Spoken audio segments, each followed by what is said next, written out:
In the dead of night, a single scream pierced the thin walls of my ancient duplex, echoing like a warning from the shadows.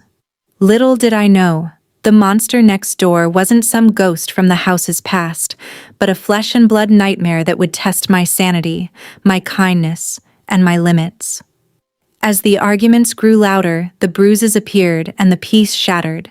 I found myself plotting a revenge so petty, so perfect, it would haunt him in the most childish way imaginable. But first, the storm had to build. Nestled in the heart of a quiet neighborhood, my home was an old Victorian house that had been cleverly split into a duplex, its creaking floors and high ceilings whispering tales of bygone eras. I claimed half of the second floor as my sanctuary, a cozy space filled with the soft hum of my computer, the scent of fresh coffee, and the gentle rustle of leaves from my balcony garden. For 5 blissful years, I'd thrived here, working from home in an environment that felt like a warm embrace. My neighbors were the epitome of good vibes, a mix of young professionals, retired couples, and families who exchanged smiles in the hallway and occasional chats about the weather or weekend plans. No drama, no noise pollution, just the kind of chill community that made you grateful to pay the rent each month. I was the odd one out, the remote worker who savored the silence during the day, uninterrupted by the bustle of office life. It was perfect, or so I thought. Then, about a year ago, everything shifted. The apartment next door, which had sat empty for a spell, welcomed new occupants. At first glance, they seemed harmless, endearing even. There was the elderly lady, Mrs. Evelyn Harlow, a woman in her mid-80s with a frail frame that looked as if a gentle breeze might carry her away. Her silver hair was always neatly pinned, and her eyes sparkled with a kindness that reminded me of my own grandmother.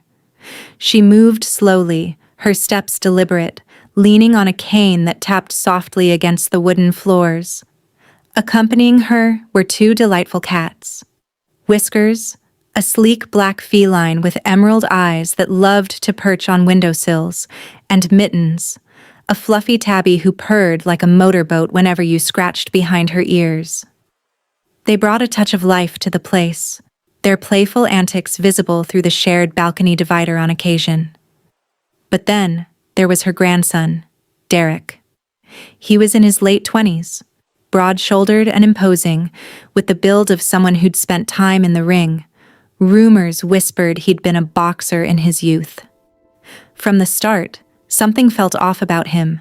His eyes were often bloodshot, his movements erratic, and there was a perpetual haze around him, like he was perpetually chasing some elusive high. I learned quickly that he was hooked on kratom, that herbal supplement turned crutch, and his alcoholism was no secret. Bottles clinked in the recycling bin far too often. He didn't work, didn't contribute, just lounged around, his presence a dark cloud over what could have been a peaceful household. The troubles began subtly at first. A raised voice here, a slammed door there. But soon, it escalated. In the 8 months since they'd moved in, I'd seen more police cruisers pulling up to our curb than in all my previous residences combined. Flashing lights pierced the night, officers knocking firmly, voices muffled but tense. Derek's outbursts were legendary. Rants about nothing and everything, fueled by whatever demons gripped him. My other neighbors murmured concerns in passing, but we all tried to mind our business. After all, who hasn't had a rough patch? I, for one, extended grace. Everybody's fighting their own battles, right? I'd tell myself that as I sipped tea on my balcony, trying to ignore the chaos bleeding through the walls. Internal thoughts swirled. Maybe he's just going through something. Rehab could turn him around. Mrs. Harlow deserves support, not judgment. I'd wave hello when our paths crossed, offer a polite nod, even chat about the cats to lighten the mood. She adored them, treating them like her children, and they'd curl up in her lap as she knitted by the window. It humanized the situation, made me want to believe things could improve. But patience has its limits, and mine began to fray as the months wore on. The constant tension gnawed at me, disrupting my focus during work calls, turning my haven into a battlefield echo chamber. Still, I held back, clinging to empathy like a lifeline. That all changed one crisp autumn afternoon. I was heading out to water my plants when I spotted Mrs. Harlow in the hallway, her face partially hidden by oversized sunglasses. She smiled weakly, but as she turned, I caught it. A purplish bruise blooming around her eye, swollen and unmistakable. My stomach twisted. "Oh, Mrs. Harlow, what happened?" I asked, concern lacing my voice. She waved it off with a trembling hand, her voice quivering just a bit. "Silly me, dear. Walked right into a door frame. You know how it is at my age, clumsy as a newborn foal." But her eyes darted away, avoiding mine, and something cold settled in my chest. Derek was a big guy, powerful with those boxer's fists. And she? Fragile as glass. The pieces clicked together in my mind, a horrifying puzzle I didn't want to complete. He did this. That bastard hurt her. Rage simmered beneath the surface, but I forced a smile, offering to help with groceries if she needed. Inside, though, my thoughts raced. How could he? She's family, his own grandmother. From that day, my grace evaporated, replaced by a watchful wariness. Not long after, Derek vanished. No more yelling, no more cop cars. The hallway fell silent, peaceful. I figured jail or rehab. Didn't matter, as long as he was gone. For weeks, then months, bliss returned. I'd tend my balcony garden in the evenings, the sun dipping low, flowers blooming without the soundtrack of fury. The cats lounged lazily. Mrs. Harlow hummed tunes I could faintly hear. It was as if a weight had lifted, allowing me to breathe freely again. Finally, I thought, things are back to normal. Little did I know, the calm was merely the eye of the storm. The quiet stretched on longer than I dared hope. Weeks turned into months, and the duplex felt reborn. No more midnight pounding on doors, no more slurred curses drifting through the corridors. Mrs. Harlow seemed lighter somehow, her steps a little steadier, her smiles warmer when we passed in the stairwell. She'd pause to compliment my balcony flowers, asking about the new lavender I'd planted or sharing how Whiskers had taken to batting at the dangling keys on her cane. The cats ruled the hallway now, tails high, weaving between legs like they owned the place. I let myself believe the nightmare had ended for good. I started sleeping with the window cracked again, letting the cool night air mingle with the scent of night-blooming jasmine. Work flowed easier. My focus sharpened without the constant undercurrent of dread. I'd catch myself humming while watering the pots, the balcony my private oasis once more. Maybe he finally hit rock bottom, I thought. Maybe he's gone for real this time. The police cars stopped appearing. The hallway lights stayed soft and steady.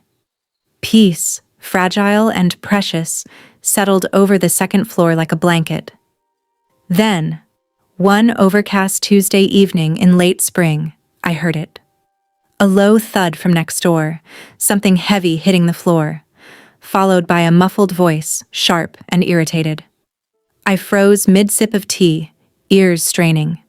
Silence. Then another thud, louder. A door slammed, and the yelling began. It started small, the way storms do. Distant thunder you can almost convince yourself is imagination. But it grew. Words I couldn't quite make out at first, just the rising cadence of anger. A woman's voice, Mrs. Harlow's, thin and pleading, barely audible over the roar that answered her.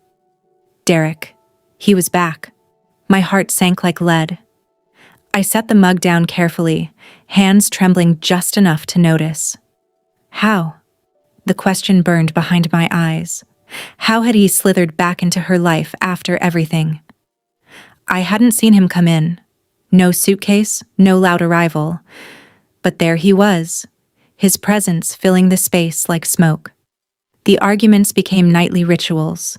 Mornings brought fresh tension. The sound of cabinets banging, glass shattering once or twice, followed by long, heavy silences that felt worse than the noise. Our bathrooms shared the same central ventilation shaft, an old house quirk I'd never minded before.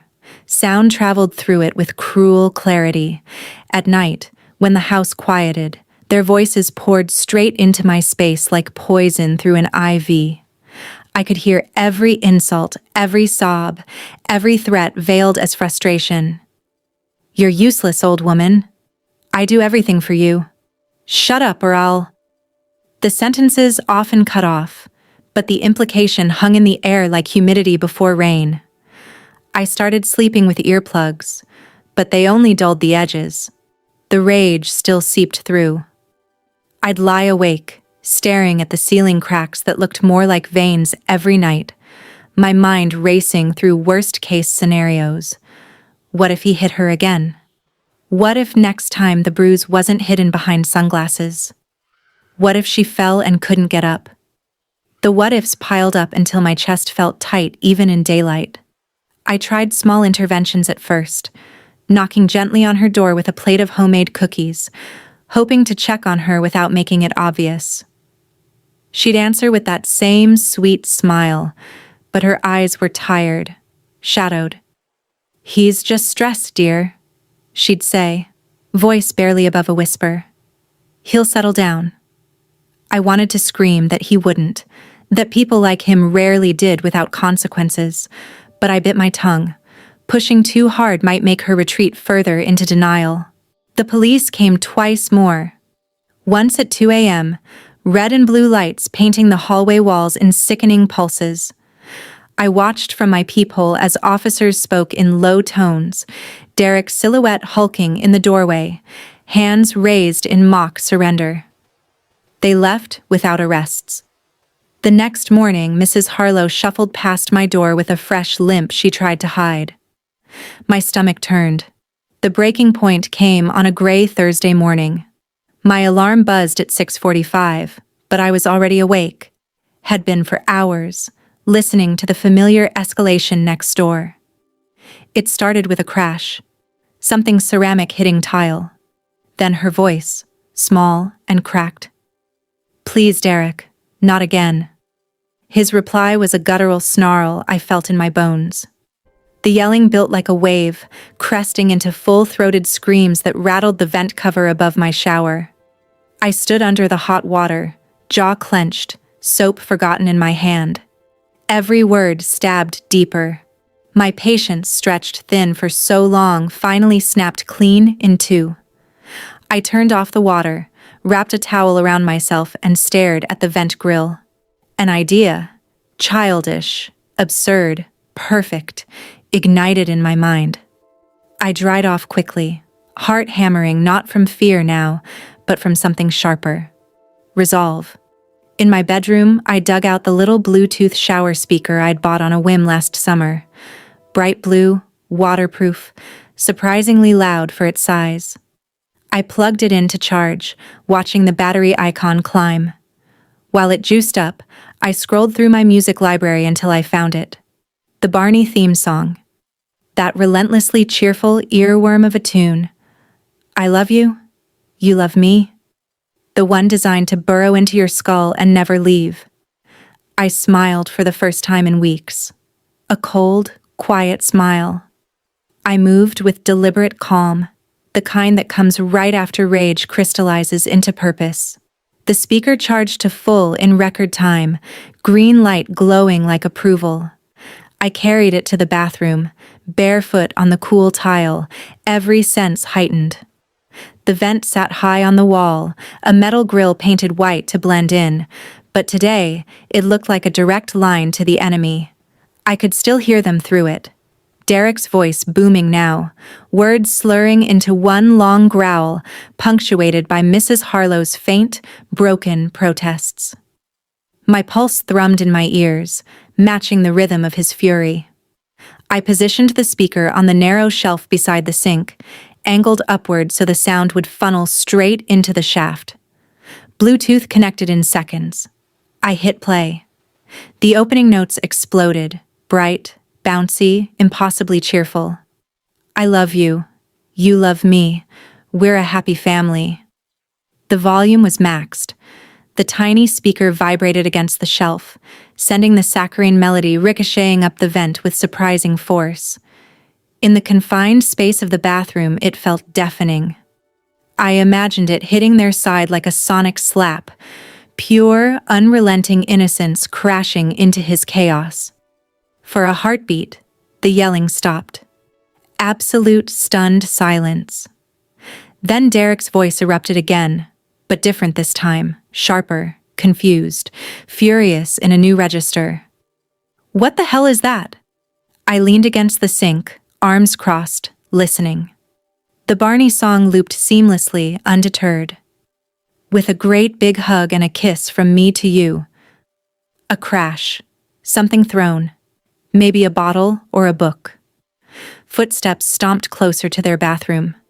I pictured him staring at the vent the way I sometimes stared at his ceiling when the noise got bad, trying to locate the source of his torment. "Grandma, turn that crap off." Her response was muffled, weak. I didn't turn anything on, Derek. My hearing aids aren't even... Shut up. It's coming from the vent. That freak next door. Another stomp.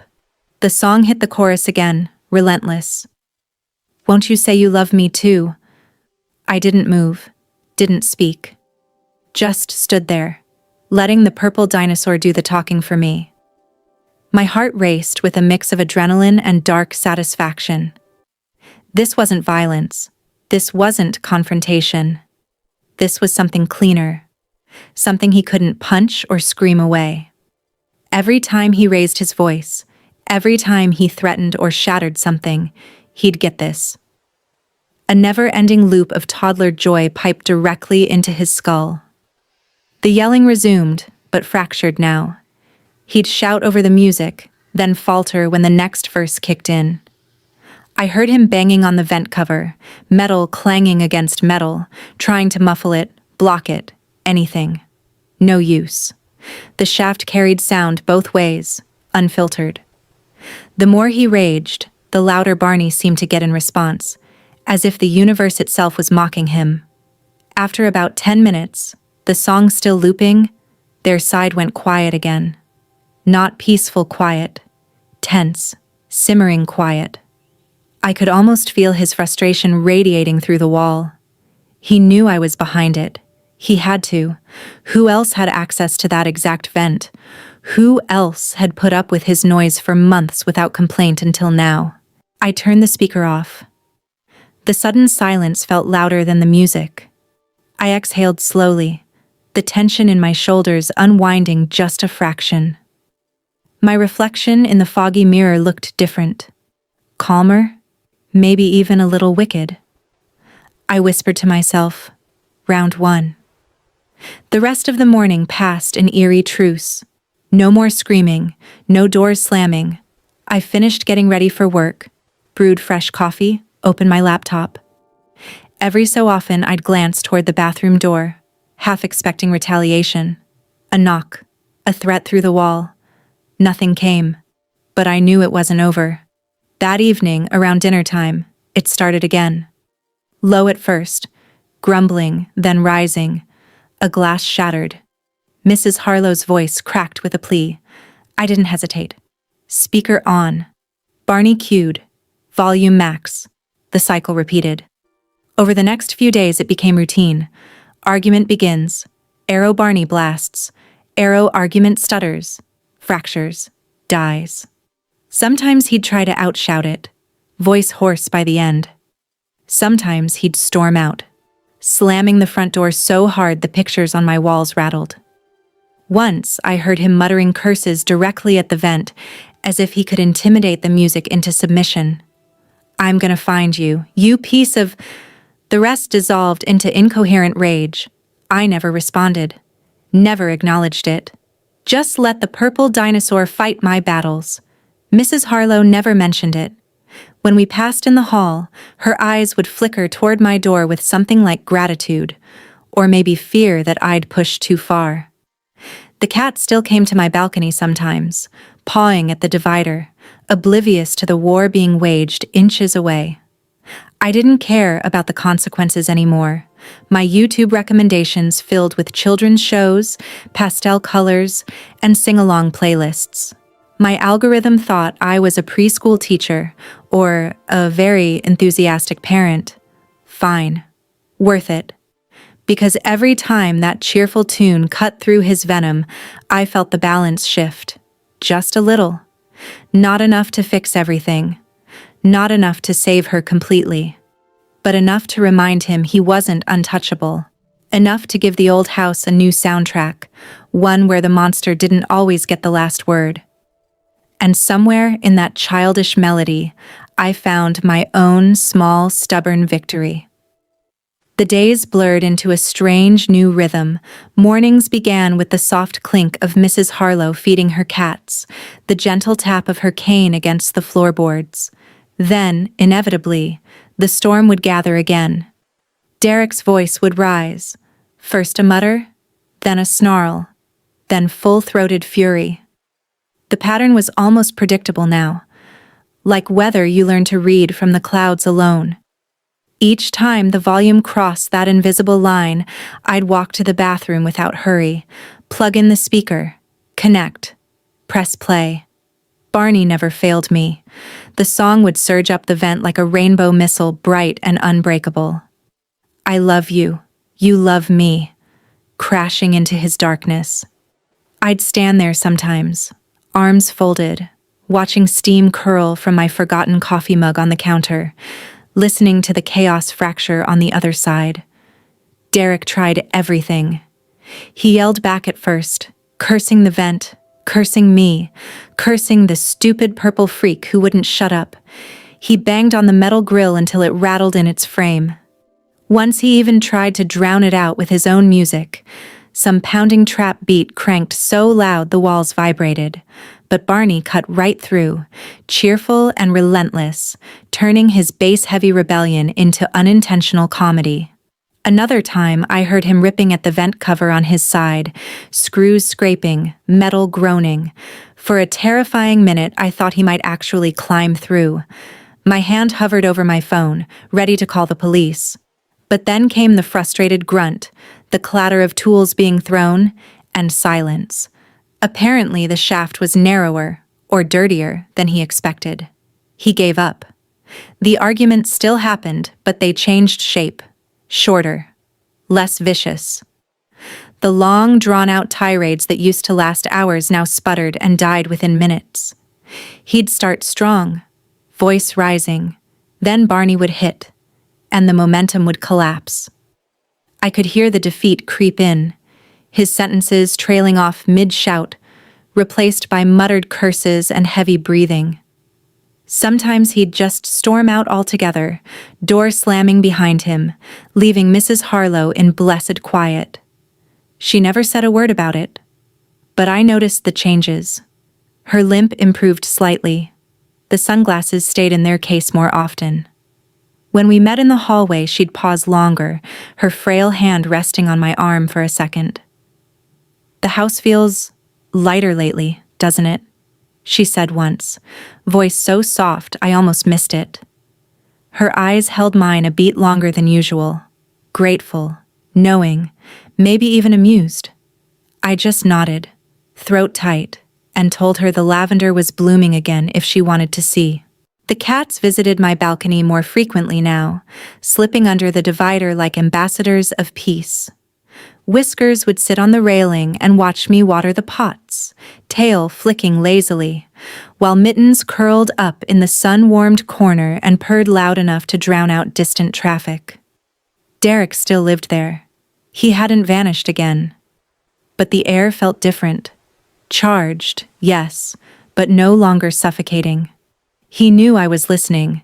He knew I could strike back any time, and not with fists or 911 calls, but with something far worse, humiliation wrapped in primary colors. One night, very late, the vent carried something new. No yelling, no crashing, just Derek's voice. Low, exhausted, almost broken. "Grandma, I'm sorry." A long pause. Then her reply, thin but steady. "I know, sweetheart. I know." I stood frozen in the dark bathroom, speaker silent in my hand. The words hung there, fragile as cobwebs. I didn't play Barney that night. I didn't need to. I never expected miracles. People like Derek don't change overnight, if they change at all. But for the first time in months, the house exhaled. The tension in my shoulders loosened another notch. My balcony garden caught the morning light without dread shadowing it. I still kept the speaker charged, just in case, because peace, I'd learned, isn't given. Sometimes you have to fight for it, with kindness that refused to break, with petty, ridiculous, brilliant revenge, with a children's song that somehow became a weapon.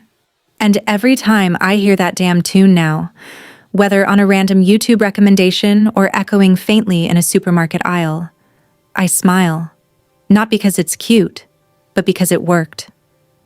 The monster next door didn't disappear, but for the first time, he learned what it felt like to be the one afraid of the dark. And in our old duplex, split down the middle by creaky floors and one stubborn vent, that was victory enough.